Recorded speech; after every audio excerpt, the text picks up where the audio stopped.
ണ്ട് എന്ന് പറയുമ്പോ സത്യത്തിൽ ഉസ്താദിനൊന്നും പറ്റിയിട്ടില്ല. അന്നൊരു കല്ല് ഏതോ ഒരു വിവരദോഷിയുടെ അന്നത്തെ വിവരമില്ലാത്തതിന്റെ പേരിൽ ഉസ്താദിനെ നേരെ പതിച്ചതും ഉസ്താദിന്റെ കീശയിൽ പേനയിൽ മാത്രം കൊണ്ട് അത് തെറിച്ചുപോയതും ഈ നാട്ടുകാർ പറയുന്ന ഒരു യാഥാർത്ഥ്യമാണ്.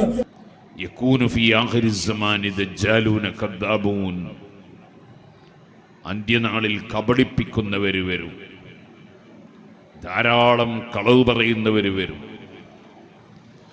അവർ നിങ്ങളുടെ മുൻഗാമികൾ കേൾക്കാത്ത ആശയങ്ങൾ പറയും.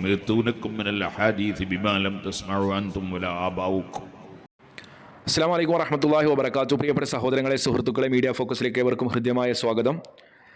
കാന്തപുരം എ പി അബൂബക്കർ മുസ്ലിയാർക്ക് കല്ലേറ് കിട്ടി. നിങ്ങൾ അറിഞ്ഞിട്ടുണ്ടാകുമോ ഇല്ലയോ എന്ന് എനിക്കറിയില്ല. ഞാനതറിഞ്ഞു. നമ്മുടെ കാന്തപുരം എ പി അബൂബക്കർ മുസ്ലിയാരെ കല്ലെറിഞ്ഞതൊരു വഹാബിയാണ്. മൊയ്തീൻ എന്നാണ് അദ്ദേഹത്തിൻ്റെ പേര്. വല്ലാത്ത സങ്കടം, അത് പറയുന്നത് കേൾക്കുമ്പോൾ വല്ലാത്ത ദുഃഖം തോന്നും. ഈ ദുഃഖവാർത്ത പറയുന്ന സമയത്ത് സ്റ്റേജിലുണ്ട് ആര്? മുസ്ലിം ലീഗിൻ്റെ യുവജന വിഭാഗത്തിൻ്റെ നേതാവായ ഫിറോസ്. അദ്ദേഹം അന്തം വിട്ടിരിക്കുകയാണ്.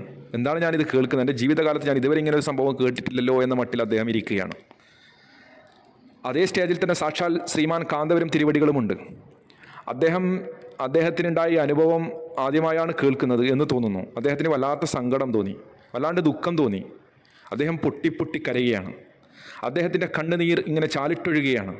അത് കണ്ട് മറ്റൊരു കാന്തഭക്തൻ അദ്ദേഹത്തിന് ഒരു ടിഷ്യൂ പേപ്പർ കൊണ്ട് കൊടുക്കുകയാണ്. കുറച്ച് ടിഷ്യൂ പേപ്പർ കൊണ്ട് കൊടുത്ത സമയത്ത് അദ്ദേഹം അതുകൊണ്ട് ഇങ്ങനെ ഒപ്പുകയാണ്.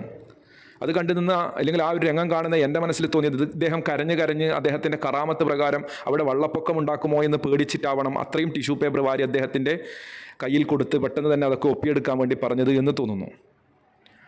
ആ ഒരു രംഗം നമുക്കൊന്ന് കാണാം. ഇവിടെ സംഭവിച്ചതെന്ന് പറഞ്ഞാൽ, കാന്തപുരം എ പി അബൂബക്കർ മുസ്ലിയാർ നടത്തുന്ന ഒരു പ്രോഗ്രാമിൽ കാന്തപുരം എ പി അബൂബക്കർ മുസ്ലിയാർക്ക് നേരെയും കാന്തഭക്തന്മാർക്ക് നേരെയും ഇരുട്ടിൻ്റെ മറവിൽ നിന്നൊരു വഹാബി കല്ലെറിഞ്ഞു. അദ്ദേഹത്തിൻ്റെ പേരാണ് പറഞ്ഞത്, മുഹിയുദ്ദീൻ എന്ന് പറയുന്ന ഒരു ചങ്ങാതി കല്ലെടുത്തെറിഞ്ഞു. പല കാന്തഭക്തന്മാരുടെയും കാലുകൾക്കൊക്കെ ഏറുകൊണ്ടു. പലരുടെയും കാല് പൊട്ടി ചോരകൾ ധാരധാരമാളമായി ഒഴുകി. പലരും പ്രയാസപ്പെട്ടു, പലരും സങ്കടപ്പെട്ടു, പലരും ബുദ്ധിമുട്ടി വാർത്ത കേട്ട് വല്ലാണ്ട് പ്രയാസപ്പെട്ട് കരയുകയൊക്കെ ചെയ്തു. കാന്തപുരത്തിനാകട്ടെ കല്ലേറ് കൊണ്ടില്ല. അദ്ദേഹത്തിൻ്റെ പോക്കറ്റിലുള്ള പെണ്ണ് ഒരു പരിച പോലെ അദ്ദേഹത്തിന് നേരെ വന്ന ആ കല്ല് തടഞ്ഞു നിർത്തി. ഒരു കറാമത്തെന്ന പോലെ മുസ്ലിയാക്കന്മാർക്ക് ഇനി വാനോളം വാഴ്ത്തി പറയാൻ, കാന്തപുരം മരിച്ചു കഴിഞ്ഞാൽ കറാമത്തായി പറയാൻ, വഹാബി എറിഞ്ഞ കല്ല് കറാമത്തായി പെണ്ണ് ബ്ലോക്ക് ചെയ്തു എന്നൊക്കെ മുസ്ലിയാക്കന്മാർക്ക് പറയാൻ പറ്റുന്ന രീതിയിൽ ഒരു കഥ. അത് വല്ലാത്ത കഥയാണ്. അത് കേട്ട് കാന്തപുരം കരയുന്ന രംഗം നമുക്കതൊന്ന് കേൾക്കാം. നേരത്തെ ഉണ്ടായിരുന്ന സാഹചര്യങ്ങളോ അതുപോലെയുള്ള ചുറ്റുപാടുകളോ അല്ല ഇന്ന് പതിമംഗലത്ത്. അന്ന് തന്നെ ആ സമയത്ത് ധാരാളം പ്രവർത്തകർ കല്ലേറുകൾക്ക് വാങ്ങി രക്തം കാലിൽ നിന്ന് ഒലിച്ചപ്പോ, അതുപോലെ തന്നെ ഈ സംഭവത്തിന് സാക്ഷ്യം വഹിച്ചിട്ടുള്ള പ്രവർത്തകരിൽ നിന്ന് കേട്ടറിഞ്ഞ് ഈ നാട്ടിലെ പാവപ്പെട്ട വലിയുമ്മമാർ അന്ന് കരഞ്ഞിട്ടുണ്ട്, ഉസ്താദിന് വേണ്ടി ഉറപ്പൊഴിച്ചിട്ടുണ്ട് എന്ന്. വല്ലാത്ത സങ്കടമായിപ്പോയി. രക്തം വല്ലാണ്ടിങ്ങനെ ഒലിച്ചു, കാലിനൊക്കെ രക്തം ഒലിച്ചു. ഉസ്താദിന് കല്ലേറ് കിട്ടി. അത് കേട്ട് വല്യപ്പമാരൊക്കെ പൊട്ടി കരഞ്ഞു. നമ്മുടെ ഷെയ്ഖുനാക്ക് കല്ലേറ് കിട്ടി. നമ്മുടെ ഉസ്താദിന് സി എം മടവൂരിൻ്റെ പ്രൊട്ടക്റ്റുള്ള, സി എം മടവൂർ നിയന്ത്രിക്കുന്ന, സി എം മടവൂരിൻ്റെ കൺട്രോളുള്ള ദുനിയാവിൽ നിന്ന്, സി എം മടവൂർ നിയന്ത്രിക്കുന്ന ദുനിയാവിൽ നിന്ന് ഏറ് കിട്ടി എന്ന സങ്കടം കൊണ്ട് ഉപ്പാപ്പമാർ സങ്കടപ്പെടുകയാണ്, പ്രയാസപ്പെടുകയാണ്, ബുദ്ധിമുട്ടുകയാണ്. അവരുടെ സങ്കടം ആരോട് പറയാൻ? സി എം മടവൂർ ഉറങ്ങുകയാണോ? അള്ളാഹിനോട് നേരിട്ട് പ്രാർത്ഥിക്കാൻ പറ്റില്ലല്ലോ, അള്ളാഹിനോട് നേരിട്ട് പറയാൻ പറ്റില്ലല്ലോ. അത് ട്രാൻസ്ഫോമറിൽ നിന്ന് നേരിട്ട് കറണ്ട് എടുക്കുന്ന പോലെയല്ലേ. അപ്പോൾ എന്ത് ചെയ്യാനാ? സി എം മടവൂർ ശ്രദ്ധാപൂർവം ഉണ്ടെങ്കിൽ ഇതൊക്കെ കാണുമായിരുന്നില്ലേ എന്ന സങ്കടം കൊണ്ട് അവർ സങ്കടപ്പെട്ടിരിക്കുകയാണ്. ബാക്കി പറയട്ടെ കുബൂരി. സത്യത്തിൽ ഉസ്താദിനൊന്നും പറ്റിയിട്ടില്ല. അന്നൊരു കല്ല് ഏതോ ഒരു വിവരദോഷിയുടെ അന്നത്തെ വിവരമില്ലാത്തതിന്റെ പേരിൽ ഉസ്താദിനെ നേരെ പതിച്ചതും ഉസ്താദിന്റെ കീശയിൽ പേനയിൽ മാത്രം കൊണ്ട് അത് തെറിച്ചുപോയതും ഈ നാട്ടുകാർ പറയുന്ന ഒരു യാഥാർത്ഥ്യമാണ്. അപ്പോൾ ഉസ്താദിൻ്റെ കറാമത്ത് നിങ്ങൾ കണ്ടില്ലേ? ഉസ്താദിൻ്റെ കറാമത്ത്. പോക്കറ്റിലുള്ള പെണ്ണ് പരിചയമായി നിന്നു, എന്നിട്ട് ഉസ്താദിനെ പ്രൊട്ടക്റ്റ് ചെയ്തു. കാണില്ലേ കീശയിലുള്ള പെണ്ണ്? ആ പെണ്ണിൽ കല്ല് കറക്റ്റായി, എന്ത് കല്ലായിരിക്കും അത്? അങ്ങനെ കറക്റ്റായി ആ പെണ്ണിന് തടുക്കാൻ പറ്റിയ രീതിയിലുള്ള കല്ലെന്തായിരിക്കും? ഒന്നും കഥയിൽ ചോദ്യമില്ലല്ലോ. ഏതായാലും തള്ളട്ട് കൂപ്പൂരി ദജ്ജാല്. അന്ന് ആ കല്ല് ഇരുട്ടിന്റെ മറവിൽ ആരാണോ ഈ സ്റ്റേജിലേക്ക് വലിച്ചെറിഞ്ഞത് അദ്ദേഹം ഇന്ന് ഈ സദസ്സിലിരിക്കുന്നുണ്ട്. മൊയ്തീനെ സ്റ്റേജിൽ ഇരിക്കുന്നുണ്ട്. കാന്ത ദജ്ജാൽ കരയുന്നത് കണ്ടിട്ട് ടിഷ്യൂ പേപ്പർ ആയിട്ട് വന്നിട്ടതാ കാന്തഭക്തൻ. ഇത് കരഞ്ഞ് സ്റ്റേജും ആ പരിസരം വല്ല വെള്ളപ്പൊക്കത്തിലാക്കി കഴിഞ്ഞാൽ കഴിഞ്ഞില്ലേ. പെന്നോണ്ട് കല്ലെറിതെടുത്ത മഹാനവറുകളല്ലേ.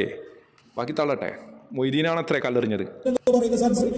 സുഹൃത്ത്, ഈ പരിപാടി നിശ്ചയിച്ചത് മുതൽ വ്യാഴാഴ്ചയും വെള്ളിയാഴ്ചയും ഇന്നലെയും ഇന്നും നടക്കുന്ന പരിപാടിയിൽ സജീവ സാന്നിധ്യമായി അദ്ദേഹം ഇവിടെയുണ്ട്. പരിപാടി നിശ്ചയിച്ചത് മുതൽ വ്യാഴാഴ്ചയും വെള്ളിയാഴ്ചയും ഇന്നലെയും ഇന്നും നടക്കുന്ന പരിപാടിയിൽ സജീവ സാന്നിധ്യമായി അദ്ദേഹം ഇവിടെയുണ്ട്. അത് കേട്ട് നമ്മളെ ഫിറോസ് സാഹിബിൻ്റെ ഇരുത്തം കണ്ട. എന്തിനാന്ന് ഞാൻ ഇങ്ങോട്ടേക്ക് വന്നതെന്നുണ്ടാവും പാവം വിചാരിക്കുന്നത്. എന്ത് തള്ളാനിട്ട് ഇങ്ങനെ തള്ളുന്നു. ഇത് എന്ത് അവസ്ഥയാണ്. തള്ളുമ്പോൾ മയത്ത് തള്ളണ്ടേ. ഈ ആളുകളൊക്കെ ഈ കേരളത്തിൽ തന്നെയല്ലേ ജീവിക്കുന്നത്. ഇതിപ്പം പോയി മറ്റേ എന്താണ് സംഖ്യകളുണ്ടല്ലോ, ചില ഫോട്ടോകൾ മലപ്പുറത്തിൻ്റെയൊക്കെ ഫോട്ടോ കാണിച്ച് പിന്നെ ഗുജറാത്തിലും മറ്റുള്ള സ്ഥലത്തെല്ലാം പലതും പറയില്ലെന്ന് പറയുന്നുണ്ട്. എന്നതുപോലെ വേറെ എവിടെയെങ്കിലും പോയി പറഞ്ഞിട്ടുണ്ടെങ്കിൽ പിന്നീട് കേൾക്കാണെങ്കിലും അവർക്ക് അറിയില്ലല്ലോ ഇവിടുത്തെ വഹാബികൾ ആരാണെന്നും വഹാബികളുടെ പേരിൽ അവരെന്താ പ്രശ്നങ്ങൾ ഉണ്ടാക്കിയിട്ടുണ്ടോ, ഇതൊക്കെ ഒന്നും അവർക്കറിയില്ലല്ലോ. അതുകൊണ്ട് തന്നെ അവർ ചിലപ്പോൾ വിശ്വസിക്കും. പക്ഷേ കേരളത്തിലെ ആൾക്കാർ എങ്ങനെ വിശ്വസിക്കും? ഈ അടിമകൾ തന്നെ അവരെ മനസ്സിലോട് ഇങ്ങനെ പറയും, ഇത് വിശ്വസിച്ചേ പറ്റും, ഇത് വിശ്വസിച്ചേ പറ്റും, ഇത് വിശ്വസിച്ചേ പറ്റും. അവർ 100 പ്രാവശ്യമായിട്ട് അവർ പറയേണ്ടി വരും. എന്നാൽ പോലും അത് വിശ്വസിക്കാൻ കഴിയില്ല. എന്നാൽ പോലും വിശ്വസിക്കാൻ കഴിയില്ല. മനസ്സിലായല്ലോ. അതെന്ന് വെച്ച് കഴിഞ്ഞാൽ കേരളത്തിൽ ഇന്നേ വരെ ഒരു വഹാബിയും ഒരു സ്റ്റേജും കയ്യേറിയിട്ടില്ല, ഒരു സ്റ്റേജിലേക്കും ആക്രമണം നടത്തിയിട്ടില്ല. അതെല്ലാവർക്കും അറിയാം. ഒരു സ്റ്റേജും അടിച്ച് പൊളിച്ചിട്ടില്ല. മനസ്സിലായല്ലോ. സമസ്തയുടെ ഒരു സ്റ്റേജും ഇന്ന് ഈ നിമിഷം വരെ ഒരു വഹാബി, ഇവർ വഹാബി എന്ന് പറയുന്ന ഒരു മുജാഹിദിൻ്റെ പ്രബോധകൻ, ഒരു പ്രവർത്തകൻ ഇന്നേ വരെ കല്ലെറിഞ്ഞിട്ടുണ്ടാകില്ല. അവർക്ക് അതിൻ്റെ ഒന്നും ആവശ്യമില്ല. വഹാബികൾ സമസ്തക്കാരെ പോലെ ഗതി കിട്ടാതെ അലയുന്ന ടീമല്ല. മനസ്സിലായല്ലോ. ആധികാരിക പ്രമാണങ്ങൾ ഉപയോഗിച്ച് ഇസ്ലാമിക ദഅവത്ത് നടത്തുന്ന ടീമാണ്. അതുകൊണ്ട് തന്നെ അവർക്ക് സമസ്താലയത്തെ കല്ലെറിയേണ്ടെന്ന ആവശ്യമില്ല. മുജാഹിദുകളുടെ ഇസ്ലാമിക പ്രബോധനം അത് ചാട്ടുളി പോലെ പുരോഹിത വർഗത്തിൻ്റെ മുമ്പിലേക്ക് എത്തുമ്പോൾ തകർന്ന് തരിപ്പണമാകുന്നത് സമസ്താലയമാണ് എന്ന് എല്ലാവർക്കും അറിയാം. അതുകൊണ്ട് തന്നെ മുജാഹിദുകളുടെ പേരിൽ പല നുണകളും പുരോഹിത വർഗം നിരന്തരമായി ഛർദ്ദിച്ചു കൊണ്ടേയിരിക്കുകയാണ്. പണ്ടൊക്കെ പറഞ്ഞ പല കാര്യങ്ങൾ ഇന്ന് പറയുന്നില്ല. എന്നാൽ അന്ന് നിരവധി കള്ളക്കഥകൾ പറഞ്ഞ ആ ഒരു കാലഘട്ടത്തിൽ ഈ ഒരു സംഭവം പേരോട് അബ്ദുറഹ്മാൻ സക്കാഫിയെ പോലെയുള്ള, മുള്ളൂർക്കര സക്കാഫിയെ പോലെയുള്ള, അലവി സക്കാഫിയെ പോലെയുള്ള, വഹാബ് സക്കാഫിയെ പോലെയുള്ള, പകര ബാപ്പുട്ടി മുസ്ലിയാരെ പോലെയുള്ള, നൗഷാദ് ഹസനിയെ പോലെയുള്ള നിരവധി കാന്തഭക്തന്മാർ, ഇസ്ലാമിൻ്റെ ശത്രുക്കൾ, ഇസ്ലാമിനെ വിറ്റ് ജീവിക്കുന്ന പുരോഹിത വർഗം പറയുന്നതായി നമ്മൾ എവിടെയും കേട്ടിട്ടില്ല. അവരുടെ പുസ്തകങ്ങളിൽ എവിടെയും എഴുതി വെച്ചതായി നമ്മൾ കേട്ടിട്ടില്ല.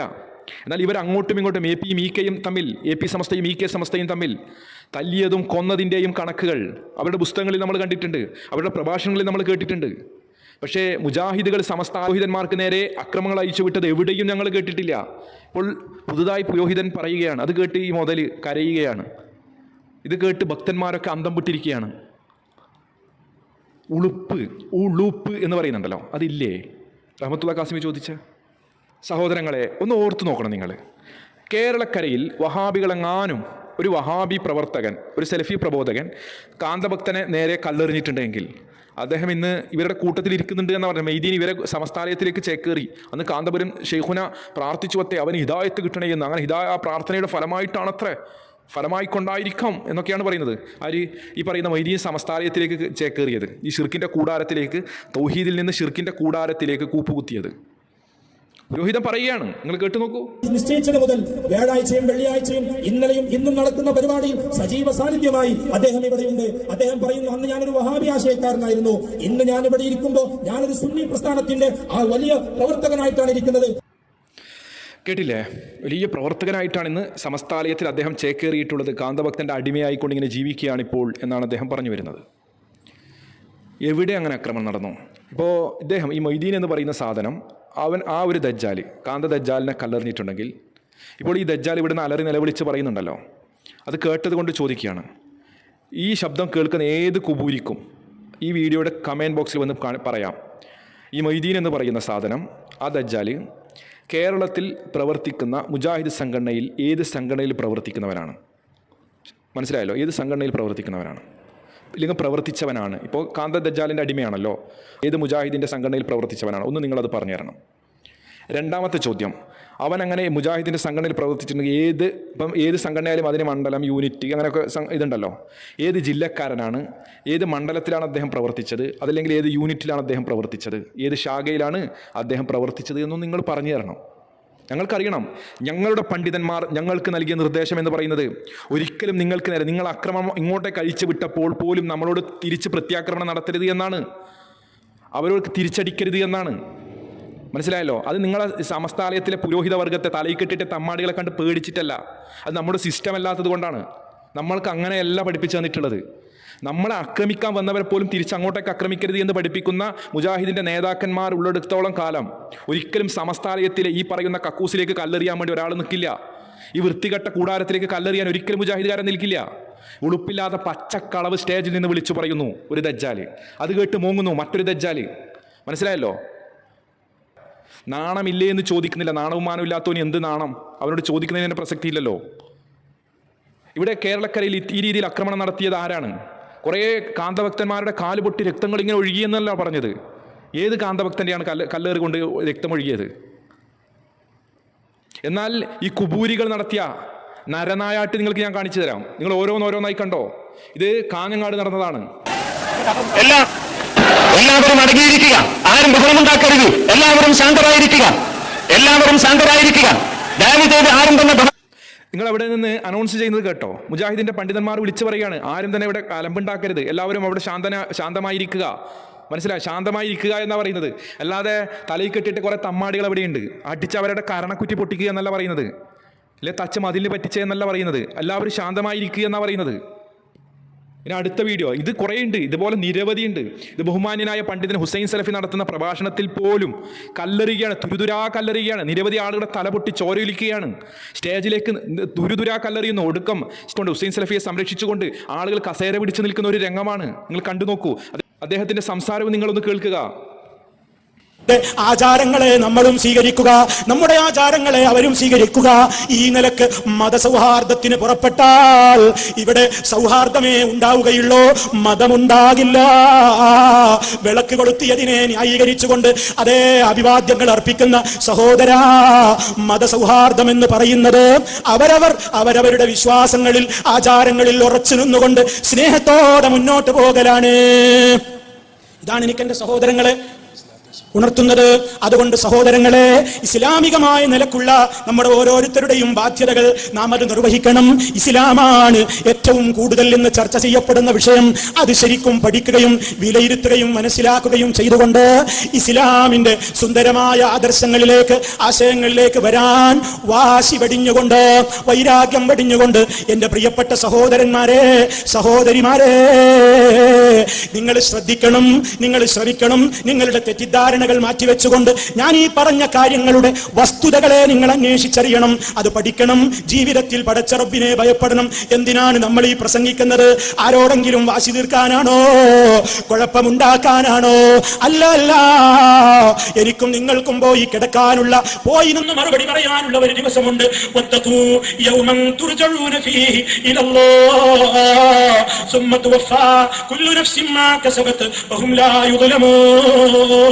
ഓ ജനങ്ങളെ, നിങ്ങൾ സൂക്ഷിക്കണേ. യൗമൻ, ഒരു ദിവസത്തെ നിങ്ങൾ ഭയപ്പെടണേ. ആ ദിവസം ഏതാണ്? തുർജഊന ഫീഹി ഇലല്ലാഹ്, പടച്ച റബ്ബിന്റെ കോടതിയിലേക്ക് നമുക്ക് മടങ്ങണം.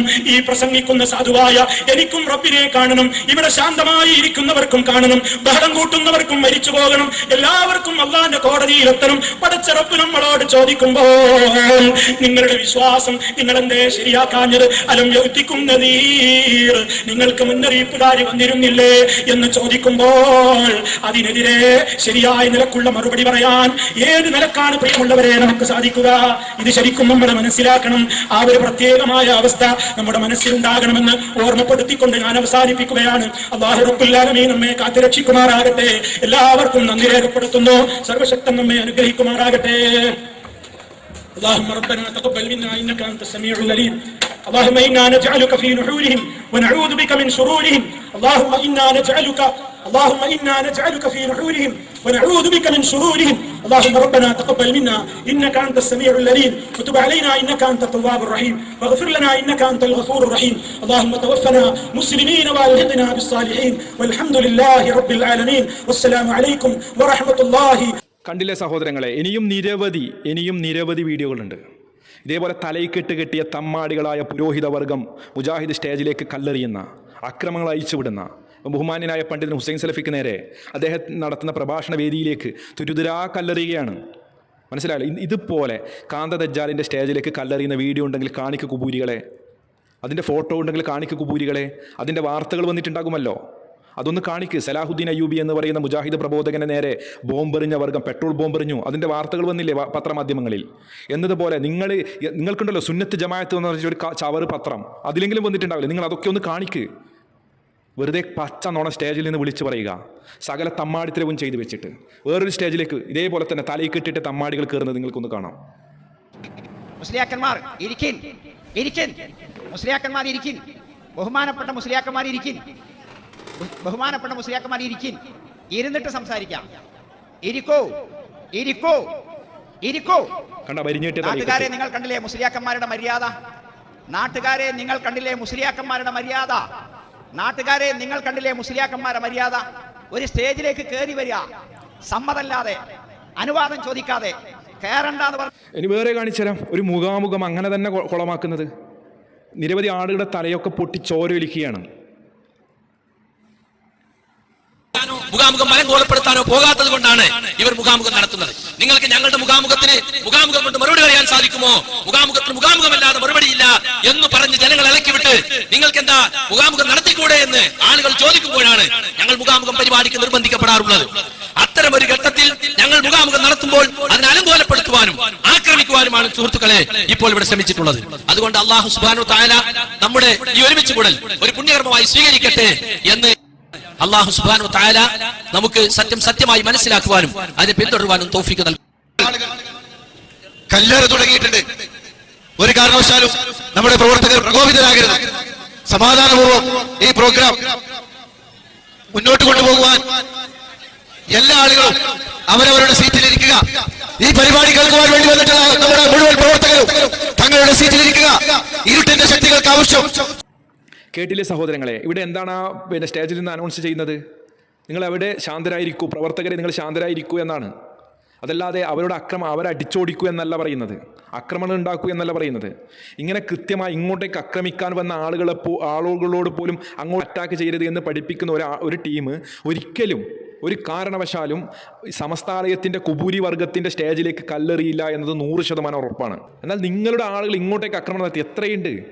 ഈ ഇളയവനായ എനിക്ക് പോലും നേരിട്ട് അനുഭവമുണ്ട്. നിരവധി പ്രശ്നങ്ങൾ സമസ്താലയത്തിലെ കുബൂരി വർഗം നടത്തിയ നിരവധി പ്രശ്നങ്ങൾ ഈ അടുത്ത കാലത്ത് വരെ കാസർഗോഡ് ജില്ലയിൽ നടന്നില്ലേ? അതുപോലെ പല ജില്ലകളിൽ നടന്നില്ലേ? ഈ അടുത്ത കാലത്ത് വരെ ഇത്തരം അക്രമങ്ങൾ മുഴുവനും നേതൃത്വം കൊടുത്തത് തലയിൽ കെട്ടിയ തമ്മാടികളായ കാന്തഭക്തന്മാരായ ശിങ്കടികളാണ്, കാന്തപുരത്തിൻ്റെ ഗുണ്ടകളാണ്. നാണമില്ലാതെ എന്നിട്ട് മുജാഹിദുകാരൻ ഏതാണ് മൊയ്തീൻ? നിങ്ങൾ പറഞ്ഞു തരണം. എവിടെയാണ് അവൻ പ്രവർത്തിച്ചത്? ആ ദജ്ജാൽ ചേരേണ്ടടുക്കെ തന്നെ ചേർന്നു എന്നേ ഞങ്ങൾ പറയൂ. അവനാണ് കല്ലെറിഞ്ഞതെങ്കിൽ അവൻ കൂടേണ്ട കൂടാരത്തിൽ തന്നെയാണ് അവൻ പോയി പെട്ടിട്ടുള്ളത്. അവൻ്റെ സ്ഥാനം അവിടെ തന്നെയാണ്. കാരന്തൂർ സർക്കസ് കൂടാരത്തിലെ തമ്മാടികളുടെ കൂട്ടത്തിൽ തന്നെയാണ് അവൻ പോയി ചേരേണ്ടത്. അത് സെൽഫികളുമായി അവൻ കൂട്ടുചേരാൻ പാടില്ല. മനസ്സിലായല്ലോ? സെൽഫികളുമായി അവൻ കൂട്ടുചേരാൻ പാടില്ല. അവന് ഇവിടെ സ്ഥാനം തന്നെയില്ല. മറ്റുള്ളവരുടെ സ്റ്റേജ് അടിച്ച് പൊളിക്കുക, അവർക്ക് നേരെ ആക്രമണം അയച്ചു വിടുക, അത് സെൽഫികളുടെ സ്വഭാവമല്ല. നിങ്ങളുടെ സമസ്താലയത്തിലെ ദജ്ജാലുകളുടെ തമ്മാടികളുടെ സ്വഭാവമാണ്. അവൻ ചേരേണ്ട സ്ഥലത്ത് വന്ന് ചേർന്നു എന്നേ ഞങ്ങൾ പറയുകയുള്ളൂ. അവൻ ഏത് യൂണിറ്റിൽ പ്രവർത്തിച്ചവനാണ്, അതല്ലെങ്കിൽ ഏത് മണ്ഡലത്തിൽ പ്രവർത്തിച്ചവനാണ്, അല്ലെങ്കിൽ ഏത് ജില്ലക്കാരനാണ്, ഒന്ന് നിങ്ങൾ പറയണം. ഏത് നാട്ടുകാരനാണ്, അവൻ്റെ പ്രദേശം ഏതാണ്, അതൊക്കെ ഒന്ന് പറയണം. വെറുതെ തള്ളിമറച്ചാൽ പോരാ, ഞങ്ങൾക്കതൊക്കെ അറിയണം. മനസ്സിലായല്ലോ? ഞങ്ങൾക്കതൊക്കെ അറിയണം.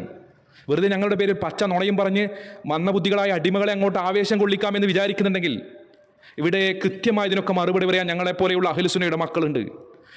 പുരോഹിതവർഗം എന്ത് തമ്മാടിത്തരവും പറയാൻ ഒരു മടിയുമില്ലാത്ത വർഗമാണ്. മതം വിറ്റ് ജീവിക്കുന്നവർക്ക് മറ്റുള്ള കളവുകൾ പറയുന്നതിന് എന്ത് പ്രയാസമാണ്? ആത്മീയ ചൂഷണം നടത്തി ഉദരപൂരണം നടത്തുക എന്ന ലക്ഷ്യത്തോടെ മുമ്പോട്ട് പോകുന്ന കുബൂരി വർഗത്തിന് എന്ത് ദീനാണ്, എന്ത് ഇസ്ലാമാണ്, എന്ത് പ്രവാചക സ്നേഹമാണ് ഇവർക്ക്? പ്രവാചകന്റെ പേരിൽ പോലും പച്ച നുണകൾ പറയുന്ന പുരോഹിത വർഗത്തിൽ നിന്ന് ഇതിലപ്പുറവും നമ്മൾ പ്രതീക്ഷിക്കേണ്ടത് തന്നെയാണ്. സഹോദരങ്ങൾ, ഇവരുടെ ചതിയിൽ നിന്ന്, ഇവരുടെ വഞ്ചനയിൽ നിന്ന് രക്ഷ തേടുക. ഈ കുബൂരികളുടെ ഷറിൽ നിന്ന് അള്ളാഹുവിനോട് കാവൽ തേടുക. അള്ളാഹു കാര്യങ്ങൾ മനസ്സിലാക്കുവാൻ തൗഫീക്ക് നൽകുമാറാകട്ടെ. ഇത്തരം തമ്മാടികളുടെ ഫിത്നയിൽ നിന്നും അള്ളാഹു നമ്മളെല്ലാം കാത്തുരക്ഷിക്കുമാറാകട്ടെ. മറ്റൊരു വീഡിയോയുമായി നമുക്ക് വീണ്ടും കാണാം ഇൻഷാ അല്ലാഹ്. അസ്സലാമു അലൈക്കും വറഹ്മത്തുള്ളാഹി വബറകാതുഹു.